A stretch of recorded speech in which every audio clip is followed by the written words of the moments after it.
उपराष्ट्रपति कमला हैरिस की माताजी डॉक्टर श्यामला गोपालन 1958 में भारत से अमेरिका आई थी।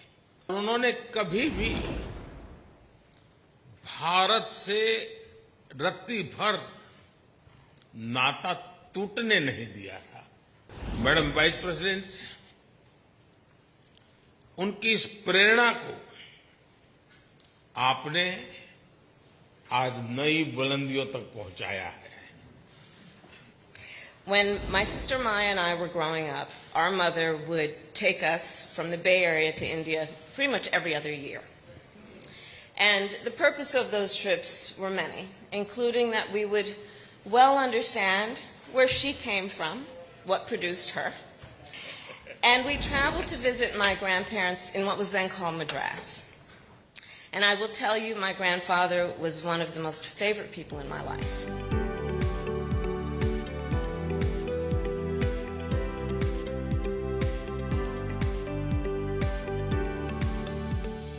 उपराष्ट्रपति कमला हैरिस की माताजी डॉक्टर श्यामला गोपालन 1958 में भारत से अमेरिका आई थी। उस समय अधिकांश लोगों के पास फोन नहीं होता था और इसलिए उनकी माताजी हाथ से लिखकर अपने परिवारजनों को पत्र भेजा करती थी और उन्होंने कभी भी भारत से रत्ती भर नाता टूटने नहीं दिया था।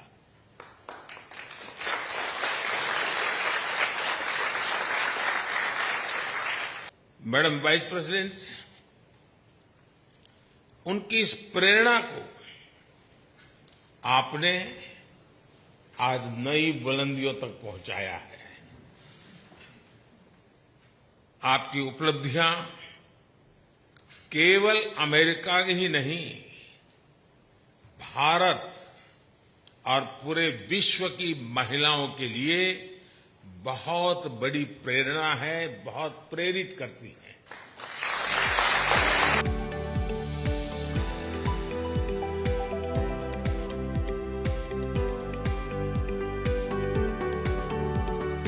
Many of you know, India is a very important part of my life. When my sister Maya and I were growing up, our mother would take us from the Bay Area to India pretty much every other year. And the purpose of those trips were many, including that we would well understand where she came from, what produced her, so that we could spend time with our grandparents, with my uncle and our chitties, and to really understand the love of good idli. And we traveled to visit my grandparents in what was then called Madras. And I will tell you, my grandfather was one of the most favorite people in my life, truly. We were pen pals, in fact, throughout my childhood. And I was the eldest grandchild.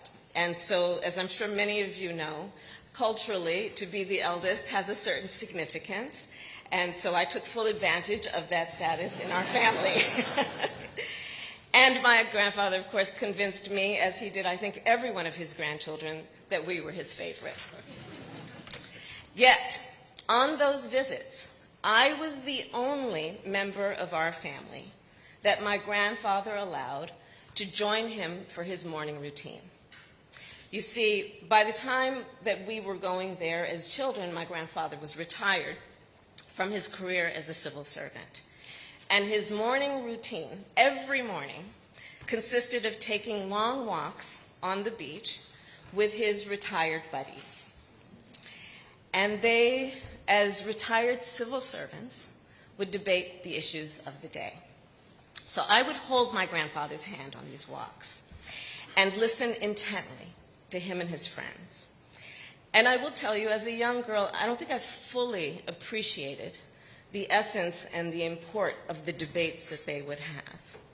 But I did clearly understand and do recall stories about the freedom fighters, and the nation's founding heroes, and about the independence of India. I remember them talking about the importance of fighting corruption and fighting for equality, regardless of one's belief or caste. Throughout these walks, I recall my grandfather teaching me lessons about not just what it means to have a democracy, but to keep a democracy.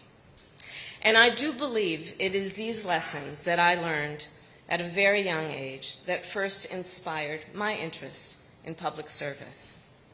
And I look back now, and I do fully realize how much these conversations influenced me and my thinking, and how they have guided me ever since. In fact, it is a large part of who I am today. These lessons I learned from my grandfather, P.V. Gopalan, and from the dedication, determination, and courage of his daughter, my mother, Shamala. And it is that being the reason that I stand before you today as Vice President of the United States.